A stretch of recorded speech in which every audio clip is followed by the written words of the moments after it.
સમય કાઢીને ઉપસ્થિત રહ્યા તમામનો આ તકે હું ખૂબ ખૂબ આભાર માનું છું અને ખાસ કરી અને જે આપણી 1 તારીખે મહાસંમેલનનું જે આયોજન છે ભાવનગર અક્ષર પાર્ક ખાતે આ મહાસભાની અંદર આ સભા જે છે એને આપણે સન્માન સભાનું નામ હવે આપ્યું છે। આ સભાની અંદર ખૂબ મોટી સંખ્યામાં આપણો સમાજ, યુવાનો, વડીલો, આગેવાનો ગામે ગામથી ઉપસ્થિત રહે, પધારે એવી મારી ખાસ આપ સૌને આ વિડીયોના માધ્યમથી, આ સોશિયલ મીડિયાના માધ્યમથી આપ સૌને વિનંતી કરું છું।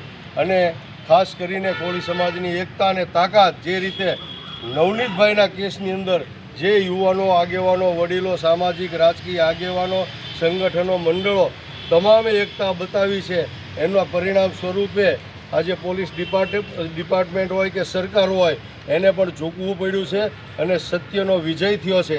એવી જ રીતે આવનારા દિવસોમાં જે સમાજના જે આગેવાનો હોય, જે મંડળો હોય, જે સંગઠનો હોય, જે યુવાનો હોય, જે કાર્યક્રમ આપે એમાં સાથ સહકાર આપવા મારી નમ્ર વિનંતી છે। અને ખાસ કરીને 1 તારીખે જે અક્ષર પાર્કની અંદર જે સંમેલન થવા જઈ રહ્યું છે એમાં ખૂબ મોટી સંખ્યામાં કોળી સમાજ ઉપસ્થિત રહે એવી ફરીવાર મારી આપ સૌને વિનંતી છે। આભાર।